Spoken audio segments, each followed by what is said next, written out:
پھر دیکھو مطالعے میں کیسی جان پیدا ہوتی ہے، تلاوت میں کیسا شغف پیدا ہوتا ہے، اس کی برکت ہی کچھ الگ ہے۔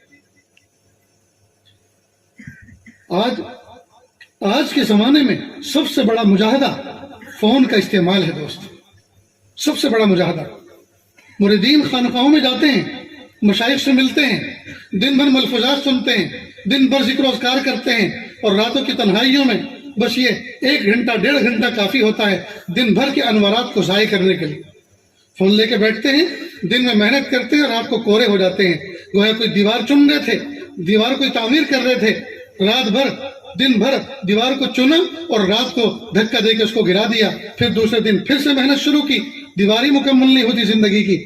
بالکل ٹھیک اسی طرح ہم اپنی زندگی کی تعمیر کی دیوار تعمیر کرتے ہیں، لیکن تکمیل ہونے نہیں پاتی کہ اس دیوار کو خود اپنے ہاتھوں سے گرا دیتے ہیں اور ڈھہ دیتے ہیں۔ میرے بھائیوں، اپنے فون کو اپنا دشمن سمجھو، آخرت کا دشمن، دنیا کا دشمن، برکات کا دشمن، روحانیت کا دشمن، تلاوت کا دشمن، ذکر و اذکار کا دشمن، ارے ماں باپ کا دشمن اور سگی بیوی کا دشمن۔ دل بہلانے والی حلال بیوی پہلو میں موجود ہے، لیکن اس کے پہلو میں ہونے کے باوجود فون میں یوٹیوب کے اندر دنیا بھر کی فلمیں دیکھی جا رہی ہے۔ اس کی موجودگی میں اور ذرا سی آڑ لے کر نہ جانے کن کن سے معاشقہ کیا جا رہا ہے اور کن کن سے چیٹ جاری ہے۔ اللہ ہم سب کی حفاظت فرمائے۔ جو ہاتھ ہمارے ماں باپ کی خدمت کر کے ان کے دل کی دعائیں لینے والے تھے، آج وہی ہاتھ ماں باپ کی خدمت نہیں کر رہے بلکہ سیل فون کے اندر لگے ہوئے۔ دوستو، آج کے دور میں آسمان کی چھت کے نیچے سب سے بڑا مجاہدہ یہ سیل فون ہے۔ سیل فون ہے۔ اس سیل فون نے ہمیں تباہ و برباد کر دیا ہے۔ اس لیے اس کے استعمال پر بھی ہم کچھ پابندی لگائیں، اس کے استعمال پر بھی ہم کچھ قدرن لگائیں، اس کے لیے بھی کچھ ضابطہ بنائیں۔ عرب کے ایک بہت بڑے عالم نے اپنے بیوی بچوں تمام کو جمع کیا اور کہنے لگے کہ دیکھو بھائی، جب سے یہ انٹرنیٹ ایجاد ہوا، جب سے یہ واٹس ایپ ایجاد ہوا، ہمارا حال تو یہ ہے، نہ ہم مطالعے کے رہے، نہ تصنیف و تالیف کے رہے، نہ تلاوت کے رہے، نہ ذکر و اذکار کے رہے، نہ خدمت خلق کے رہے۔ ہم تو جس کو دیکھو ہمارے گھر میں ہر شخص اس کا دیوانہ بنا ہوا ہے۔ اس لیے آج سے ایک ضابطہ بنایا جا رہا ہے۔ ایک تو یہ کہ رات کو 10 بجے تمام جو نابالغ بچے ہیں اپنے فون ماں باپ کے کمرے میں جمع کرا دیں۔ نیز جو بچے مکلف اور بالغ ہیں وہ 10 بجے کے بعد اپنے فون کو مکمل سوئچ آف کر دیں۔ نیز صبح کو اشراق کے بعد اپنے فون کو چالو کریں اور صرف 15 منٹ مسلسل 15 منٹ اپنے فون کو استعمال کریں۔ اس کے بعد پھر ڈیٹا آف کر دیں۔ ڈیٹا آف کرنے سے انٹرنیٹ سروس بند ہو جائیں گی، لیکن آپ کا فون چالو رہے گا۔ 3 گھنٹے کے بعد پھر 15 منٹ کے لیے چالو کریں اور 15 منٹ پہ جو پوسٹ بھیجنی ہے، جو واٹس ایپ دیکھنے ہیں، جن کا جواب دینا ہے، اس کو کلیئر کریں۔ 15 منٹ کے بعد پھر 3 گھنٹے کے لیے وقفہ بند کر دیں۔ پھر 3 گھنٹے کے بعد 15 منٹ چالو کریں، پھر 3 گھنٹے کے لیے بند کر دیں۔ اس طرح کچھ کریں گے تو آپ دنیا میں بھی کام کر سکیں گے اور آخرت کا کچھ معاملہ بھی کر سکیں گے۔ اور اگر اس طرح سے ضبط وقت نہیں کریں گے، نظام اور ضابطہ نہیں بنائیں گے، تو یاد رکھنا برباد کچھ تو ہو چکے اور کچھ جو باقی ہیں وہ بھی ہو جائیں گے۔ اس لیے میرے بھائیوں، اگر ہم اپنے گھروں کے اندر کوئی ضابطہ بنائیں تو یہ بہت اچھی بات ہے۔ ہم خود اپنے ذاتی اعتبار سے اپنا نظام بنائیں۔ بھئی واٹس ایپ ہر آدمی نے چالو کر رکھا ہے، کون سی ہماری کروڑوں کی ڈیل چل رہی ہے، کون سی ہماری فیکٹریاں، یہ ایپ تو بنائی گئی تھی کام کاج والے لوگوں کے لیے، بزنس مین لوگوں کے لیے، لیکن اس ایپ کو کون استعمال کر رہا ہے؟ کھانا پکانے والی ہماری ماں بہنیں، روٹی پکانے والی ہماری ماں بہنیں، اور وہ توے کا فوٹو بھیج رہی ہیں، دیکھو آج ہماری روٹی پھول گئی ہے، پہلے نہیں پھولا کرتی تھی، آج ہماری روٹی پھول گئی ہے، دیکھو اس کی تصویر دیکھ لو، دیکھو چولہے میں لکڑی لگی ہوئی ہے، اس کی تصویر دیکھ لو۔ ہائے ہائے، مجھے ایسا لگتا ہے صرف بس ایک ہی حالت بچی ہے جس کے فوٹو نہیں چل رہے، اور وہ ہے استنجے کی حالت۔ اللہ بچا کے رکھے سب، ورنہ کوئی کنڈیشن ایسی نہیں ہے جس میں لوگوں کے فوٹو، بزرگان دین کے فوٹو، وہ سو رہے ہیں تو وہ خراٹے لے رہے ہیں تو ان کے خراٹوں کے فوٹو، وہ کھا رہے ہیں تو ان کے لقمے اٹھانے کا فوٹو، وہ چل رہے ہیں تو ان کے چلنے کا فوٹو۔ بتائیے یہ کون سی دین کی ضرورت ہے؟ لیکن دوستو، ایسا جنون چڑھا ہے کہ پوچھو۔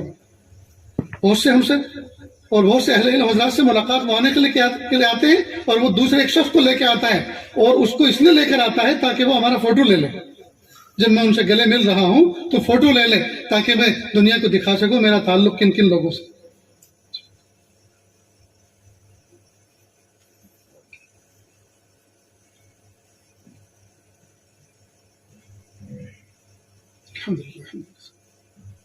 تو میرے بھائیوں، ہم تنہائیوں میں، جلوتوں میں اور خلوتوں میں اپنے رب کی رسی کو مضبوطی سے تھامیں، اپنے رب کی رسی کو مضبوطی سے تھامیں، توبہ اور استغفار کا معمول بنائیں، چلتے پھرتے اٹھتے بیٹھتے استغفر اللہ ربی من کل ذنب واتوب الیہ. اس صیغے کے اندر استغفار بھی آ گیا اور توبہ بھی آ گیا.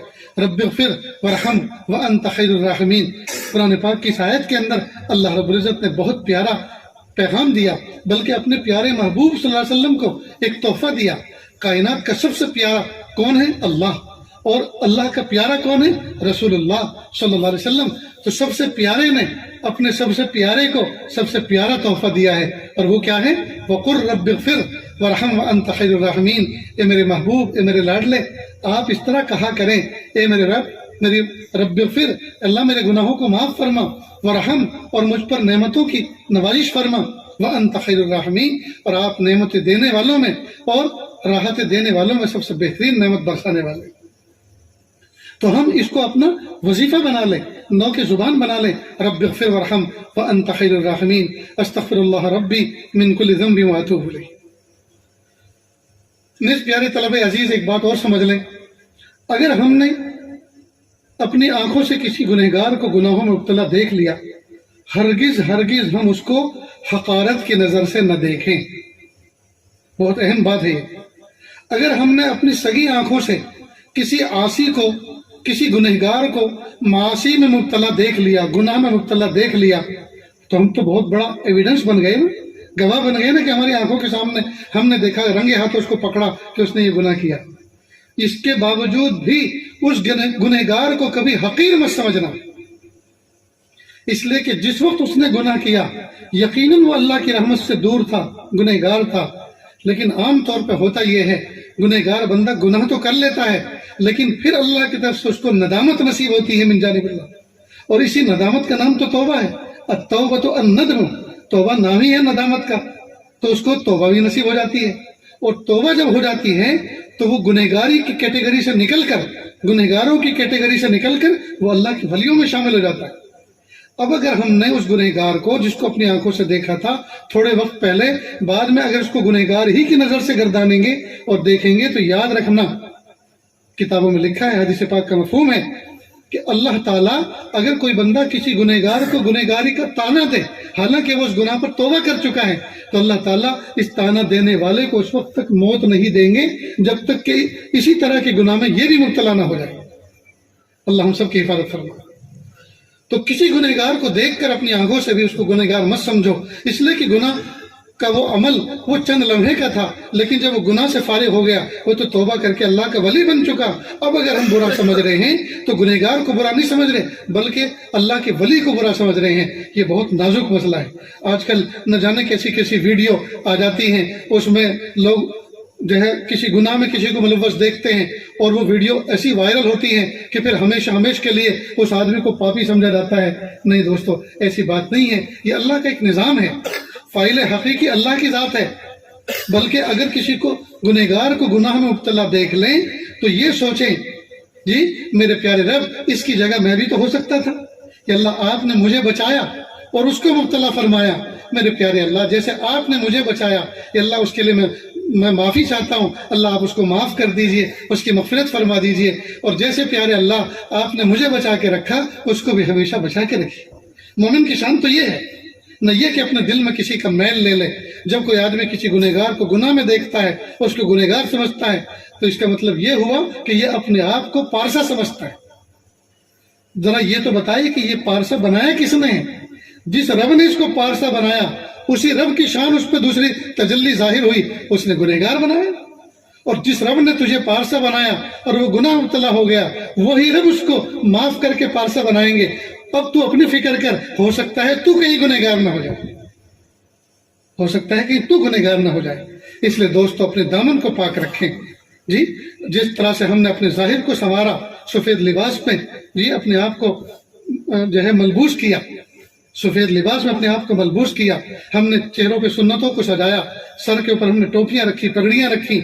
جس طرح ظاہر کو سنوارنے کی کوشش کی، دوستو ہم اپنے باطن کو بھی سنوارنے کی کوشش کریں، اور باطن کے سنوارنے کی ابتدا گناہوں سے توبہ اور استغفار سے ہوتی ہے۔ تو ہم تنہائیوں میں بھی، جلوتوں میں بھی اور خلوتوں میں بھی اس وظیفے کو مضبوطی سے تھامیں اور اللہ تعالیٰ سے صلح کا معاملہ کریں۔ دعا ہے اللہ تعالیٰ کہنے سننے سے زیادہ عمل کی توفیق عطا فرمائے۔ وآخر دعوانا ان الحمدللہ رب العالمین۔ دعا سے پہلے ایک چھوٹی سی درخواست ہے آپ تمام حضرات سے۔ مدینہ منورہ میں اللہ کے محبوب صلی اللہ علیہ وسلم زندگی بسر فرما رہے تھے، اور اچانک خبر ملی کہ یہود و ہنود اور نصارہ و مشرکین تمام نے مل کر مدینہ پاک کی اینٹ سے اینٹ بجانے کا فیصلہ کر دیا ہے۔ چنانچہ وہ چڑھ آئے ہیں۔ محبوب صلی اللہ علیہ وسلم نے ایک مشورہ بلایا اور مشورے میں یہ بات رکھی کیا کرنا چاہیے۔ تو حضرت سلمان فارسی رضی اللہ تعالیٰ عنہ نے اپنی رائے پیش کی کہ ہمارے ملک ایران میں جب کوئی دشمن حملہ کرتا تھا تو ہم بستی کے ارد گرد خندق کھود دیا کرتے تھے تاکہ دشمن اندر نہ آئے۔ محبوب صلی اللہ علیہ وسلم کو یہ مشورہ پسند آیا، چنانچہ صحابہ کرام کی ذمہ داری دے دی کہ کتنے زرا، کتنے قدم کس کس کو کھودنا ہے، اور خود بھی اس عمل میں بنفس نفیس محبوب صلی اللہ علیہ وسلم خود بھی شریک ہوئے۔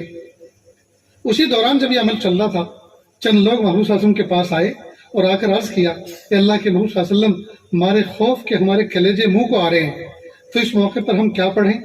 محبوب صلی اللہ علیہ وسلم نے فرمایا اللہم استر عوراتنا وآمن روعاتنا۔ آپ یہ پڑھیں اللہم استر عوراتنا وآمن روعاتنا، اللہ ہماری عزتوں کی حفاظت فرما اور ہمیں امن نصیب فرما۔ یہ اس کا مفہوم ہے۔ چنانچہ صحابہ کرام نے پڑھنا شروع کیا۔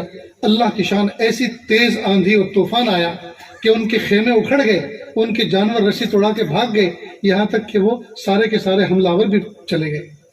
ٹھیک بالکل اسی طرح اس وقت فلسطین میں اور بالخصوص غزہ کے علاقے میں کہ ساری دنیا کفر چڑھ دوڑی ہے نہتے اہل ایمان کے اوپر، لہذا ہمیں چاہیے کہ ہم ان کی طرف سے یہ وظیفہ پڑھیں اور کم از کم 300 دفعہ روزانہ پڑھیں، بلکہ میں تو کہا کرتا ہوں 313 کی تعداد اصحاب بدرین کی ہے، یہ تعداد بنا لیں اور اس کے مطابق پڑھیں، اس لیے کہ کوئی بھی ذکر اگر 300 مرتبہ کیا جاتا ہے تو وہ ذکر قلیل نہیں کہلاتا بلکہ ذکر کثیر کی حد میں وہ داخل ہو جاتا ہے۔ تو 313 دفعہ اگر ہم پڑھنے کا معمول بنا لیں تو اس میں دیر نہیں لگتی، تو ہماری طرف سے ان کو اس کی مدد مل جائے گی اور ہمارا بھی حصہ اس عمل میں شریک ہو جائے گا۔ تو کریں گے نا انشاءاللہ، اور یہ بات ہم اپنے گھروں تک بھی پہنچائیں۔ ہماری ماں بہنیں جو سمجھدار بچے اور بچیاں ہیں وہ بھی 313 دفعہ کا یہ عادت پورا کر لیا کریں، اول آخر درود ابراہیم ایک ایک مرتبہ پڑھ لی اور بیچ میں 313 یہ پڑھیں۔ اللہ کی ذات سے امید ہے کہ انشاءاللہ اللہ کی مدد آئے گی، اور مدد کھلی آنکھوں سے لوگ دیکھ رہے ہیں اور مدد اللہ کی آ رہی ہے۔ وہ دنیا میں اپنا ڈھنڈورا پیٹنے والے طاقت کا، وہ اپنے اسلحے کی طاقت کا ڈھنڈورا پیٹنے والے اور اپنے آپ کو سپر پاور کہنے والے، جی ان سے نہتے لوگ جی نبرد آزما ہیں، اور اللہ رب العزت نے ان کے ہاتھ کو اونچا رکھا ہے۔ اللہ ان کا دنیا میں بھی اونچا رکھا ہے، آخرت میں ان کا ہاتھ اونچا رکھے۔